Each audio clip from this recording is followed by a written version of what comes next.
Bienvenue dans le débat. Il est consacré à la crise politique à Madagascar et plus largement à la génération Z, celle qui a poussé le président malgache, le président Rajoelina, à quitter le pays. Des militaires qui ont dit rejoindre les manifestants ont pris le pouvoir. Ils ont annoncé suspendre la Constitution et l'Assemblée nationale a voté la destitution du chef de l'État en exil. Le colonel Randrianirina a suspendu la Constitution et il devrait devenir le nouveau président malgache dans les prochains jours. La Gen Z qui a manifesté dans les rues de Madagascar a-t-elle finalement mis fin au règne du président Rajoelina? Que va-t-il se passer maintenant dans le pays? Du Népal à Madagascar en passant aussi par le Maroc, la génération Z fait-elle finalement basculer les régimes politiques? Est-elle un nouveau souffle politique? On en parle tout de suite avec mes invités. J'ai le plaisir d'avoir à mes côtés Tine Rakotomolala. Merci d'être avec nous. Vous êtes malgache, comme votre nom l'indique, président et cofondateur du think tank Diapason, un think tank qui favorise les initiatives socio-économiques et politiques à Madagascar. Bonsoir à vous et bienvenue donc. Bonsoir et merci pour l'invitation. Marie Lecomte-Tilwin, bonsoir. Merci d'être là. Vous êtes directrice de recherche au CNRS, également membre du laboratoire d'anthropologie sociale au Collège de France. Bienvenue à vous. Nous avons en direct de Antananarive Sarik Sénécal. Bonsoir, vous êtes membre de la Gen Z. Merci d'être avec nous. Bonsoir.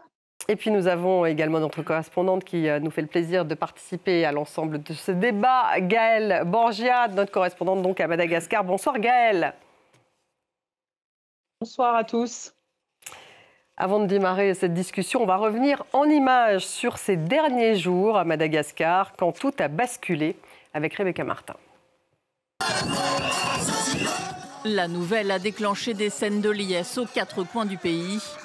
Dans la capitale Tananarive, les militaires du CAPSAT qui ont pris le pouvoir à Madagascar sont célébrés en héros.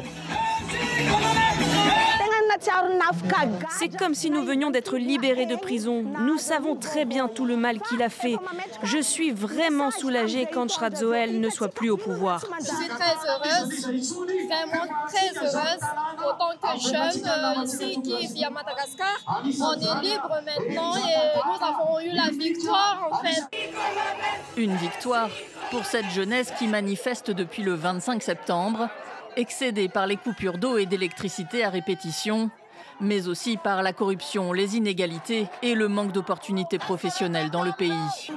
Des jeunes, mobilisés par le collectif Gen Z, rapidement rejoints par des fonctionnaires appelés à la grève par plusieurs syndicats, avant que la contestation ne s'élargisse à tous les corps de métier.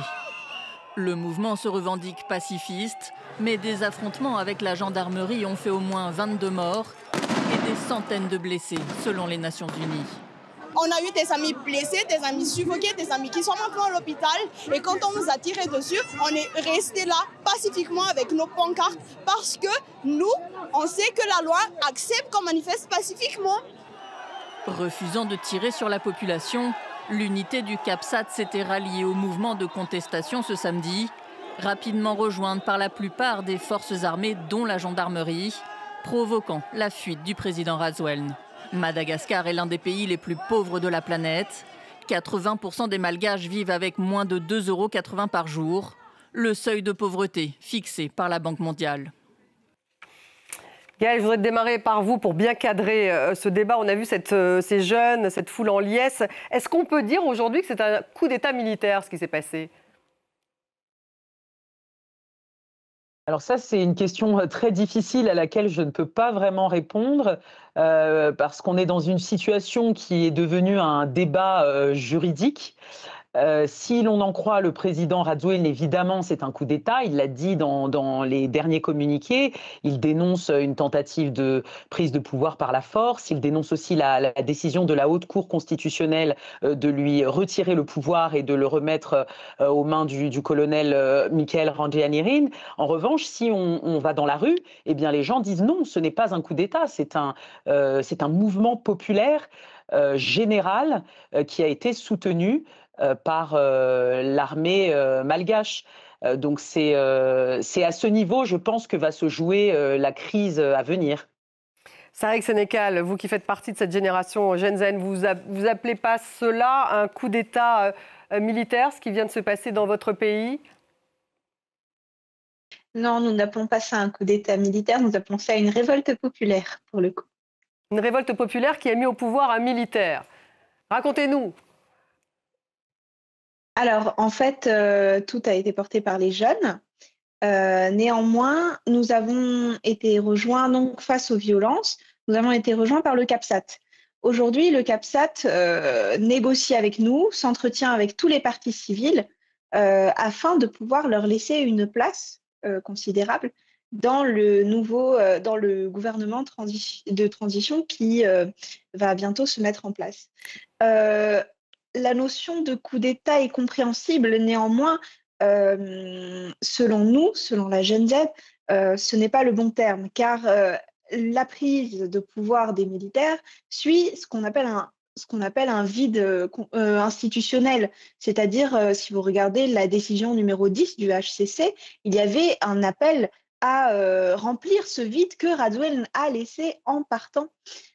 Donc, c'est tout simplement une continuité de pouvoir. Donc, vous leur faites confiance sur une transition à ces militaires?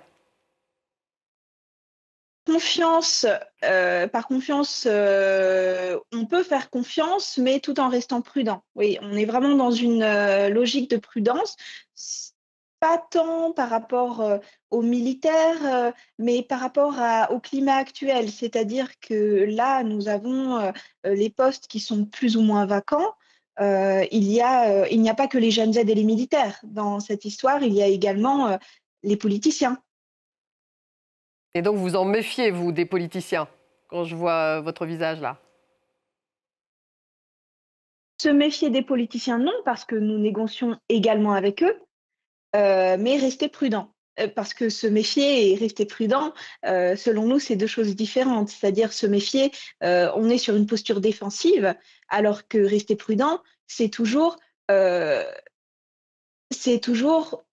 faire confiance, mais en faisant attention. En faisant attention. Alors, Tim Rakotomalala, est-ce qu'on peut déjà dire que cette génération Z, dont fait partie donc Sariq Sénégal, déjà qu'elle a eu raison de Radziwiłł, du président Radziwiłł?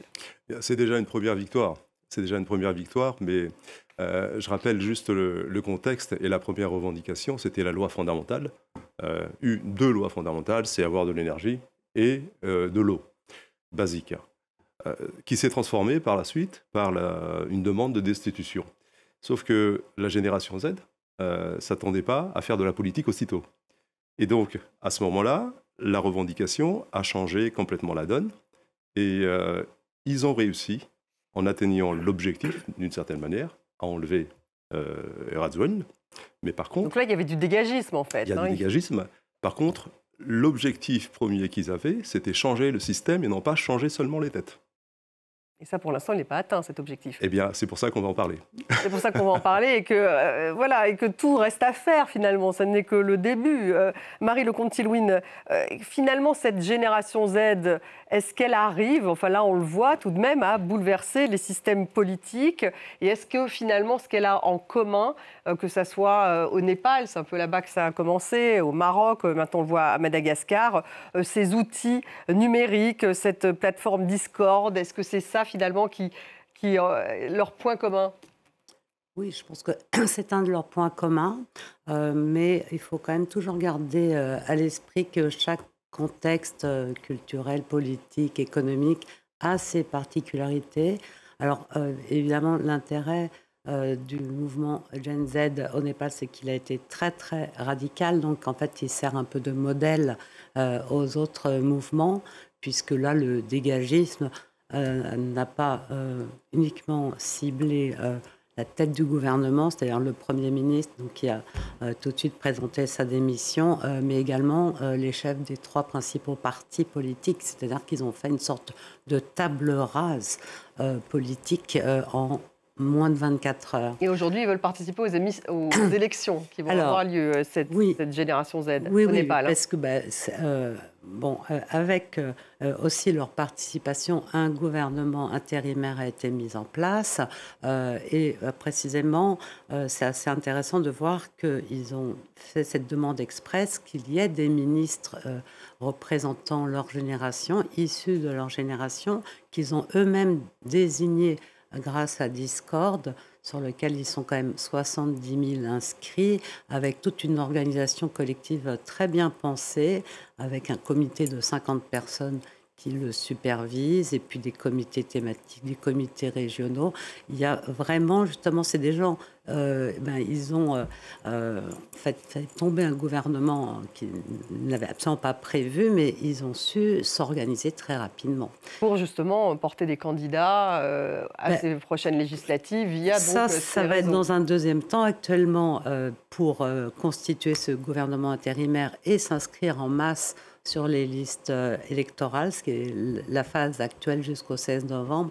Puis les partis politiques pourront s'inscrire, mais probablement, sauf s'ils mettent Gen Z comme un parti politique, ce qui est une possibilité, ils prônent plutôt de ne pas appartenir à quelque parti que ce soit. Sarek Sénécal, c'est un modèle pour vous, ce qui s'est passé au Népal, justement, cette génération qui maintenant va mettre en place un certain nombre de noms sur les listes électorales pour les prochaines élections? Alors, il ne fait aucun doute que le Népal a été une inspiration pour nous. Peut-être que sans le Népal, la Gen Z Madagascar n'aurait pas vu le jour. Néanmoins, nous pensons que ce modèle-là a été dépassé aujourd'hui. Évidemment, nous avons deux gouvernements différents, deux histoires de pays différentes, deux populations très différentes. En effet, au Népal, on sait que les personnes instruites ayant accès à Internet sont...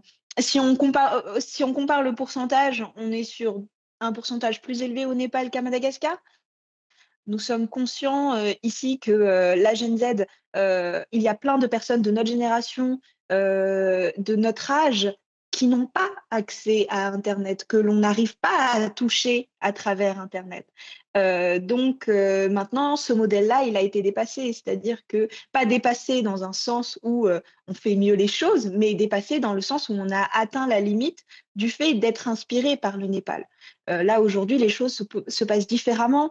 Vous voulez créer votre propre modèle sur Discord. Pas créer notre propre modèle. On n'a pas c'est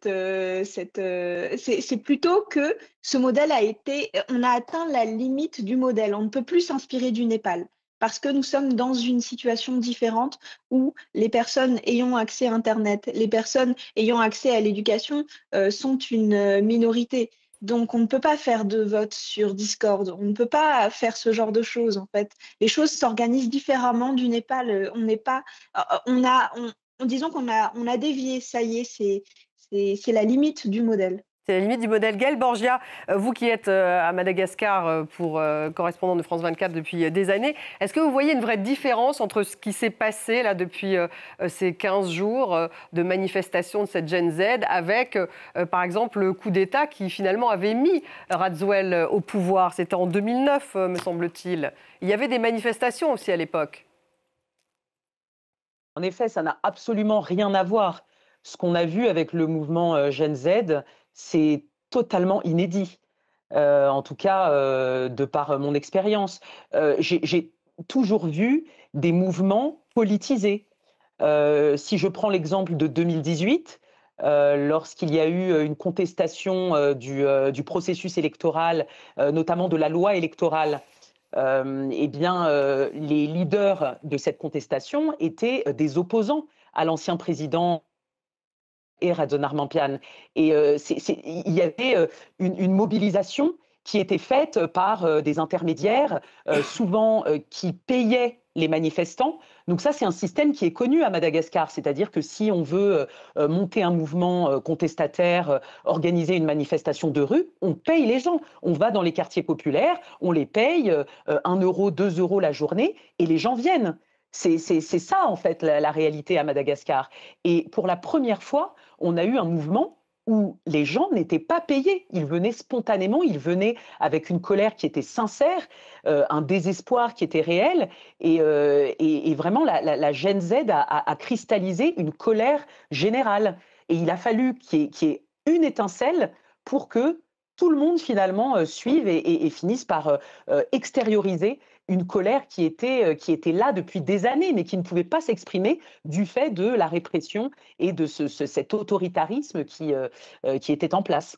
On va écouter l'homme fort, le nouvel homme fort qui deviendra président probablement dans les jours qui viennent de Madagascar, le colonel Michael Randjanirin, tout de suite. On va prendre le pouvoir à partir d'aujourd'hui et on dissout à partir d'aujourd'hui le Sénat, le HCC, la HCC, la HCJ et la HCDDED et la CENI. L'Assemblée nationale, on la laisse travailler, continuer à travailler. Ce qu'on va faire, c'est qu'on va mettre en place un comité, un conseil. Attention. Et ce conseil sera composé des officiers de l'armée, de la gendarmerie. Tim Rakoto Malala, ce conseil, donc, c'est une espèce de conseil de transition. Il sera composé de qui? Est-ce qu'aujourd'hui, le plus dur commence? Le plus dur, je pense, c'est de rester en démocratie. Et le plus dur, c'est de rester dans la Constitution. Et il y a un flou, en sachant que, en théorie, l'armée est là pour exécuter ce qui a été décidé par la HCC. Ce qui a été fait en partie. Et ils ont rallongé avec une charte et des règles qui n'étaient pas attendues. Et ces règles-là et cette charte-là rentrent en contradiction avec la Constitution de 2010. Donc ça, c'est quoi? C'est un risque de dérive, que justement la démocratie ne perdure pas? Eh bien, c'est une vraie question. Et là, c'est une question vers laquelle on doit se pencher très rapidement. Parce qu'on risque d'avoir toute la défensive internationale qui va se mettre en branle parce que tout le monde voudrait ne pas avoir de coup d'État pour qu'on n'ait pas à le qualifier de cette manière-là, pour ne pas avoir, évidemment, toutes les répercussions qui vont avec. On parle d'élections dans un délai de 18 à 24 mois. Ça paraît déjà assez éloigné. Alors, c'est une bonne question. Cette perspective. C'est une bonne question parce que la Constitution de 2010 prévoit entre 30 et 60 jours. C'est la Constitution qui le dit. Autrement dit, dès lors où on fait une subrogation, on n'est plus dans la Constitution. Donc, ça, c'est une partie. Et la deuxième partie, vous parliez de conseil tout à l'heure. Le conseil, ça veut dire que s'il y a la mise en place de ce conseil-là, ils sont au-dessus de la HCC. Or, qu'est-ce que vous appelez la HCC? C'est la Haute Cour constitutionnelle. La Haute Cour constitutionnelle. Voilà. Or, normalement, ils ont un devoir de neutralité et d'accompagnement. Et notamment, ils pourraient accompagner pour la mise en place de nouvelles élections qui sont prévues. Et dans ce cas-là, ils seraient dans leur rôle. Donc il faut attendre justement une décision de la Cour dans ce cas. Pour l'instant, ils ont décidé tout seuls, si je puis dire. Ils ont décidé tout seuls de leur côté, oui. Sarik Sénécal, est-ce que ça vous inquiète tout de même ce risque d'une dérive lorsque le colonel parle d'organisation d'élections dans un délai de 18 à 24 mois? Quelle est votre perception? Évidemment, ce serait mentir de dire que nous n'avons pas des peurs, que nous ne mesurons pas les risques. C'est-à-dire que souvent, par notre jeune âge, on peut penser que la Gen Z ne mesure pas tous les risques, n'est pas conscient, nous ne sommes pas conscients des risques, des enjeux, mais c'est faux. C'est faux parce que nous évaluons tous les scénarios. Il faut savoir qu'il y a des équipes derrière tout ça, qui font des stratégies. Tout ce qui se passe là maintenant a déjà été prévu il y a une semaine et demie. C'est vrai que c'est très récent, mais tout ça a déjà été mis sur papier il y a une semaine. On avait déjà des solutions pour chaque scénario. Donc, bien sûr que nous sommes inquiets, et nous ne sommes pas inquiets seulement depuis 24 heures. C'est-à-dire que nous avons déjà pensé à tout ce qui se passe en ce moment depuis bien longtemps. Mais comment justement vous voulez participer à ce pouvoir aujourd'hui en attendant ces élections qui, d'après, on va voir si ça sera confirmé, mais le colonel parle de 18 à 24 mois. Donc comment vous engagez auprès de ce comité, vous, la génération Z?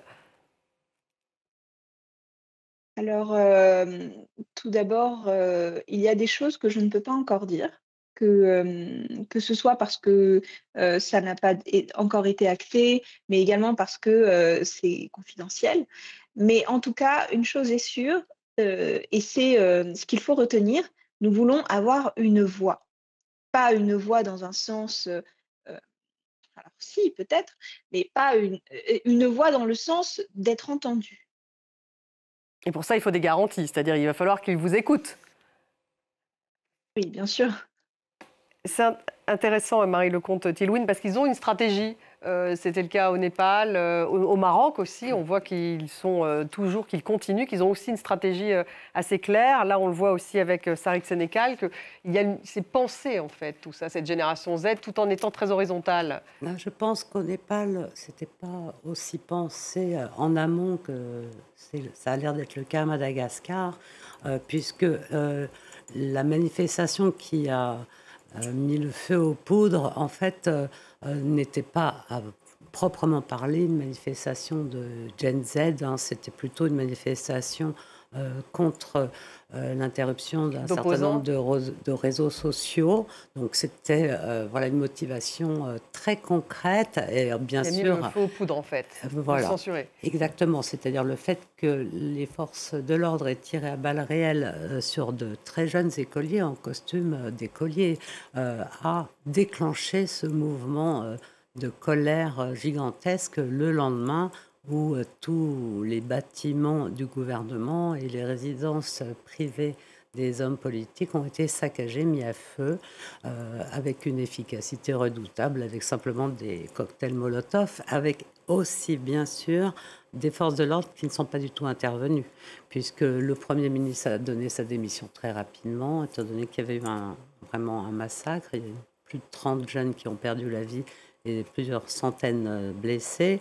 En fait, il y avait aussi un vide à la tête du gouvernement et le général en chef de l'armée, très clairement, a demandé à ce qu'il n'y ait pas d'intervention des militaires qui ont juste assuré le calme à partir du soir quand tout était fini finalement. Et un peu comme à Madagascar, on a également vu quand même pas mal d'images où les forces de l'ordre fêtaient l'événement avec les jeunes, puisqu'il faut penser qu'ils sont eux-mêmes très jeunes et qu'il y a une sorte de solidarité de cette génération. Générationnelle, voilà. En fait. Gaëlle Borgia, il y a eu aussi des morts dans la répression à Madagascar. Il me semble que l'ONU parle de 22 morts, mais peut-être que vous pouvez confirmer. Et d'ailleurs, dans toutes ces manifestations de Gen Z dans les différents pays, il y a toujours un moment où il y a répression et puis ça s'arrête. Alors, est-ce qu'il y a eu aussi donc il y a eu cette solidarité là entre cette unité militaire et cette génération Z? Et concernant les décès, c'est les Nations Unies effectivement qui ont publié ce chiffre de 22. Il date d'il y a à peu près une semaine, 10 jours, donc je pense que le bilan est plus élevé. Donc on se rapproche quand même du bilan du Népal, c'est-à-dire qu'on est à plus d'une vingtaine de morts dans plusieurs villes, puisqu'il faut rappeler que les manifestations Gen Z, ce n'était pas qu'à Antananarive, ça a touché 7 ou 8 villes au moins dans tout le pays. Et le gouvernement n'a jamais voulu donner, en tout cas, a minimisé le bilan. Parce que la dernière interview que nous avons eue du président Rajoelina, il parlait de 12 morts.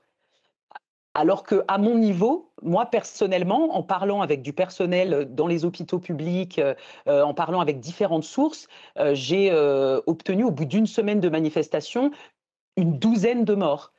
Donc je pense que même le bilan des Nations Unies de 22 morts est sous-estimé.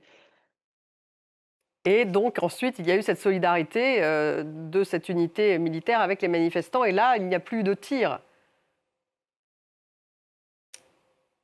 Exactement, c'est-à-dire à partir du moment où l'unité CAPSAT s'est joint aux manifestations, tout a littéralement changé. C'est-à-dire que moi, j'ai arrêté de porter mon gilet de protection, j'ai arrêté de porter un casque.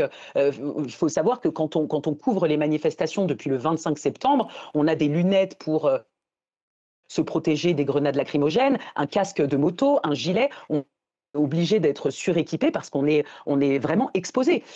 C'était très, très violent. Et à partir du moment où ils ont escorté les manifestants sur la place du 13 mai, ça a quand même, il faut le rappeler, ça a donné lieu à un affrontement mortel entre la gendarmerie qui réprimait les manifestants et les militaires du CAPSAT qui voulaient les escorter de manière pacifique. Il y a eu un échange de tirs qui a malheureusement causé la mort d'un militaire du CAPSAT. Donc ça a créé un grave conflit entre la gendarmerie et les militaires du CAPSAT qui n'est pas terminé.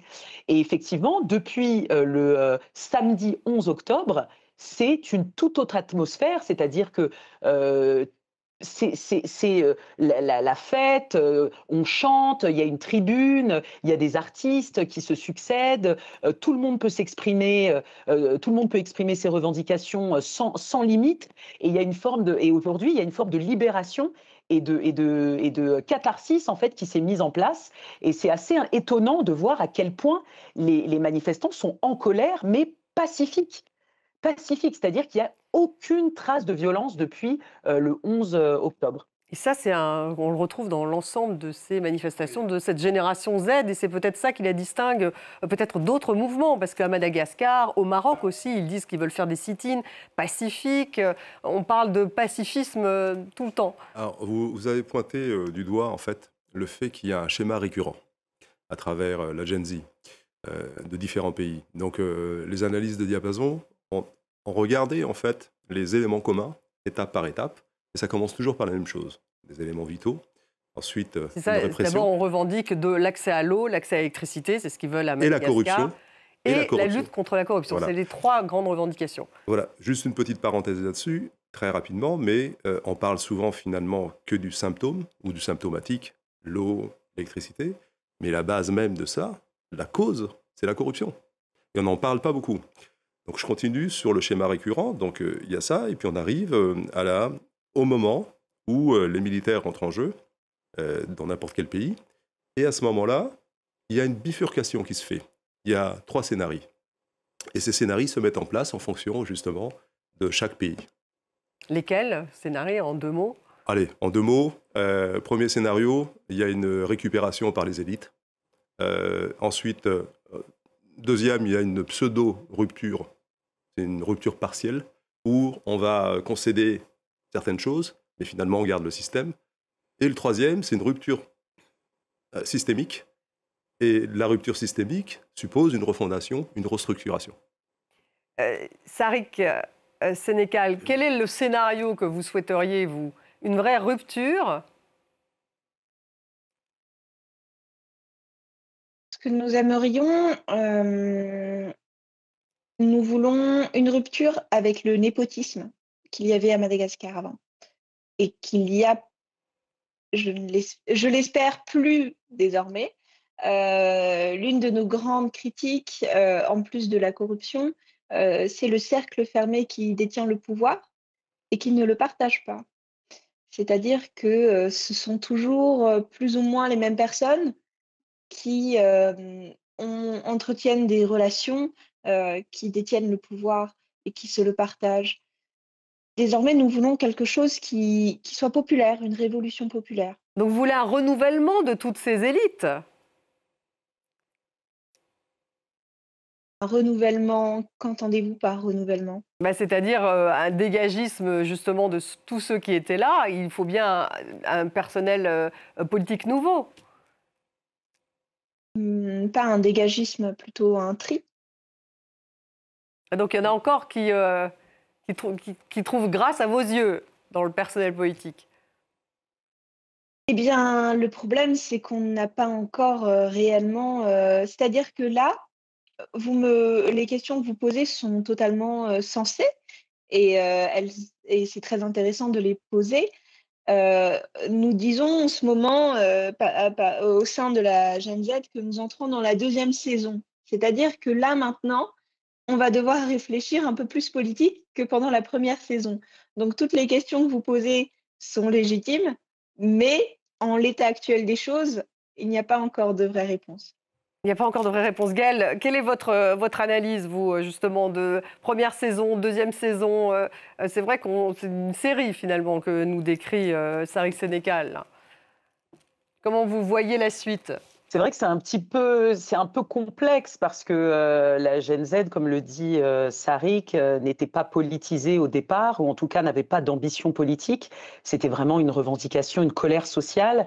Et aujourd'hui, pour s'assurer que le changement radical qu'il demande arrive, il faut l'idéal serait qu'il soit partie intégrante de ce nouveau dispositif. Et c'est là où ça se complique. Je l'ai vu dès les premiers jours, puisque mardi soir, après cette fameuse décision de la Haute Cour constitutionnelle de remettre les pouvoirs au colonel, eh bien, dans la base militaire, il n'y avait que des politiques. Il y avait des députés, j'ai vu un ancien ministre, enfin, il n'y avait pas de représentants de la Gen Z, ou alors je les ai pas vus, mais en tout cas, la moyenne d'âge, c'était pas la même que la Gen Z. Donc, j'ai quand même le sentiment que très rapidement, cette crise est captée par des politiques qui sont des habitués un peu de ces crises. Il y avait quand même dans la salle des politiques qui étaient déjà là en 2009. Vous voyez, donc ça semble difficile d'opérer un renouvellement aussi rapide et de manière aussi simple. Oui, mais alors là, il pourrait être déçu très vite, du coup. Alors, c'est le cœur du sujet. On parlait de recyclage tout à l'heure. Donc, là, c'est un risque majeur. Et on a un terme chez Diapason, c'est le piège Népal. On en parlait tout à l'heure avec madame. Le piège Népal, donc vous faites référence à cette Gen Z du Népal. Oui, c'est ça. C'est qu'à un moment donné, on arrive à une situation où on a besoin d'interlocuteurs qui soient prêts à parler. Et on a besoin de représentants, des porte-paroles. Et derrière ce représentant-là, il faut quelque chose. Il faut des valeurs, il faut une vision, il faut une feuille de route. Et donc, tout ça, ça doit se mettre en place parce qu'ils doivent rentrer dans la partie politique. Et c'est la Gen Z. La Gen Z. Donc, ils doivent trouver leurs représentants. Eh bien, on n'a pas le choix. C'est que c'est en train de se mettre en place. Sarik, est-ce que vous pourriez, par exemple, incarner une représentante, vous ou d'autres? Il faut des leaders, alors, en fait. C'est ça la question. J'aimerais rebondir sur ce qui a été dit et préciser quelque chose qui me semble être assez intuitif, mais il faut quand même le préciser. La Gen Z, c'est un mouvement qui est collectif et populaire.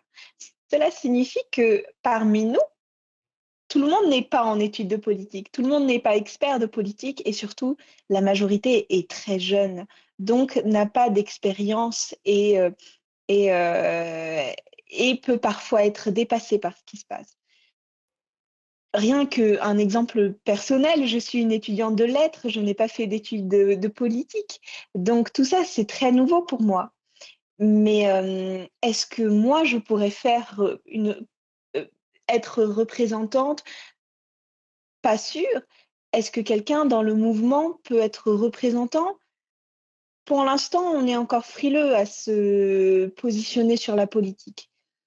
Une chose que je peux vous dire, par contre, c'est que dans les profils qui habitent la Gen Z, il y a des profils qui sont très intéressants. Maintenant, est-ce que ces gens-là aimeraient s'engager? Pas certainement. Le truc, c'est que nous, la Gen Z, nous n'avons rien à retirer. Nous faisons les choses en étant dénués d'intérêt personnel. Nous agissons par devoir. C'est-à-dire que même s'il y a un profil qui est intéressant, ce n'est pas assuré que la personne veuille s'engager en tant que représentant. Et en même temps, vous voulez participer à cette transition. Donc, ne pas être juste observateur ou ne pas être juste dans la rue.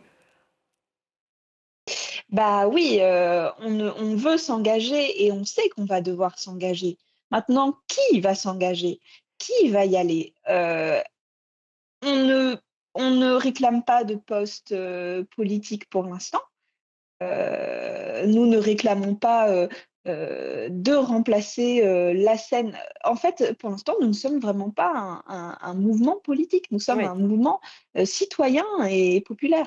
Et vous voulez continuer à faire Mmh. pression dans la rue? Peut-être c'est à travers ce type de pression que vous voulez agir? Vous parlez des manifestations? Oui, En continuer à fait, on aimerait manifester si faire, vous n'obtenez pas ce que vous souhaitez. eh bien, c'est vrai que le droit à la manifestation est quelque chose que nous réclamons. Ça fait partie des libertés, fondamentales. Le droit de dire qu'on n'est pas d'accord quand même, c'est très important. Hem, alors, faire pression, agir en garde-fou plutôt.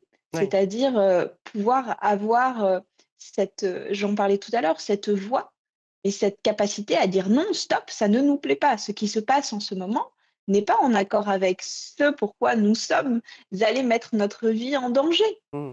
Marie Et Lecomte. ça, c'est une oui, c'est une chose avec laquelle, nous avons nous c'est une chose que nous demandons à la CAPSAT et aux militaires, aux personnes qui vont prendre le pouvoir et pour l'instant, pour ne pas vous en dire plus, pour l'instant, nous avons eu des promesses, on nous a assuré que ce droit-là nous est promis. Voilà. Un petit mot, Gaël Borgia, parce qu'il ne nous reste plus beaucoup de temps, sur le rôle de la France. On va écouter Emmanuel Macron qui a évoqué cette crise politique lorsqu'il était à Sharm el-Sheikh en Égypte. On l'écoute. Je veux ici dire la grande préoccupation qui est la nôtre, dire l'amitié de la France à l'égard du peuple malgache. Et au fond, j'ai deux messages. Je pense qu'il est très important que l'ordre constitutionnel, la continuité institutionnelle soit préservée à Madagascar, parce qu'il en va de la stabilité du pays et des intérêts de la population aussi, pour que la communauté internationale puisse continuer d'aider. Parce que si l'ordre international et constitutionnel était rompu, on sait ce qui s'est passé, Madagascar l'a déjà vécu, ce serait évidemment, les premières victimes seraient la population. Et à côté de ça, je veux dire ici, comme partout, qu'on regarde la jeunesse de ces pays avec beaucoup d'admiration, d'affection. On a une jeunesse qui s'est exprimée, qui est politisée, qui veut vivre mieux. Et ça, c'est une très bonne chose. Il ne faut simplement pas qu'elle soit récupérée par des factions militaires ou des ingérences étrangères.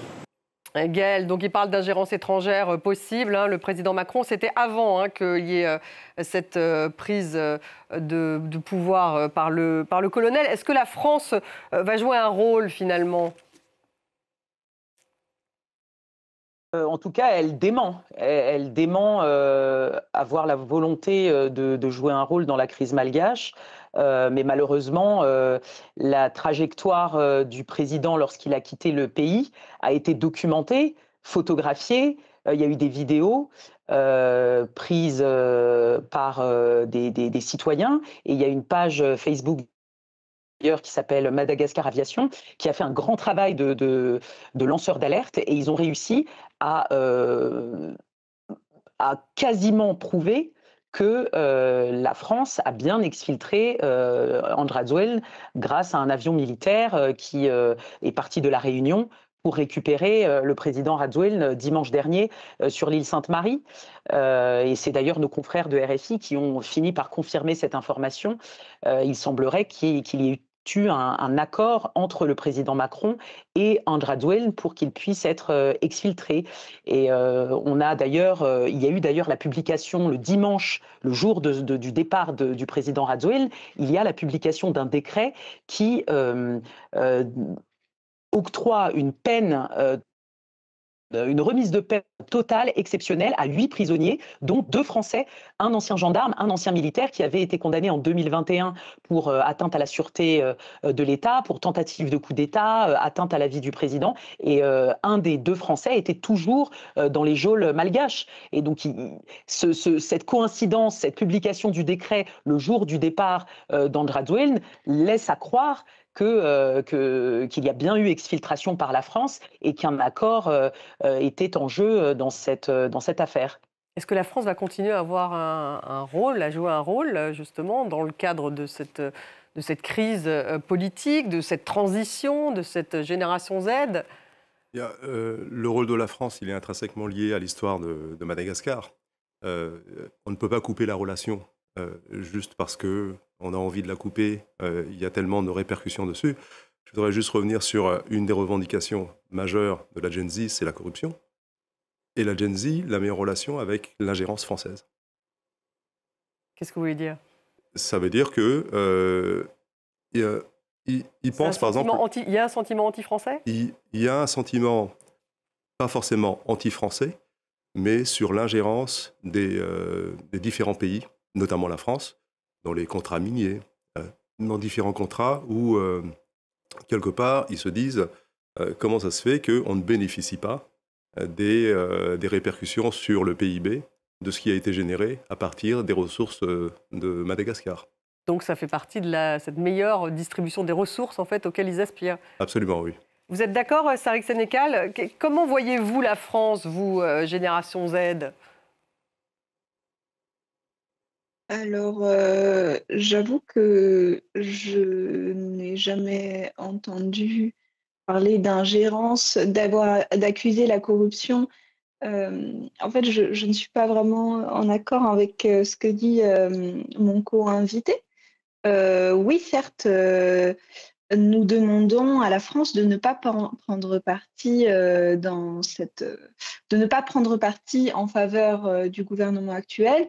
Ce que nous avons entendu jusqu'ici était le fait que l'aide apportée à Andrade était matérielle, notamment le fait de l'avoir exfiltré. Donc, nous saluons le fait de ne pas avoir donné un soutien clair au gouvernement de Radouane.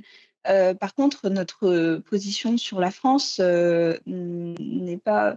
Enfin, la corruption, nous ne la mettons pas sur le dos de l'ingérence, nous la mettons sur le dos du népotisme et de cette instrumentalisation du peuple. C'est-à-dire que la corruption sert à ceux qui ont le plus d'argent, ceux qui sont au pouvoir, et ce petit cercle, nous sommes dans un pays pauvre où les plus pauvres sont nombreux et les plus riches sont une minorité, mais il y a des très riches et il y a des très pauvres. C'est-à-dire que dans un pays de grande pauvreté comme Madagascar, ça ne veut pas dire que toute la population est pauvre. Il y a une minorité qui est très riche et qui profite de la pauvreté du peuple. Merci beaucoup d'avoir été avec nous, Sariq Sénégal. Merci Gaël Borgia d'avoir été avec nous tout au long de cette émission. Marie Lecomte-Tilouine, merci beaucoup. Tine Rakoto-Malala, merci également. Merci à vous tous de nous avoir suivis. Vous retrouvez l'émission sur les réseaux sociaux et je vous dis à demain.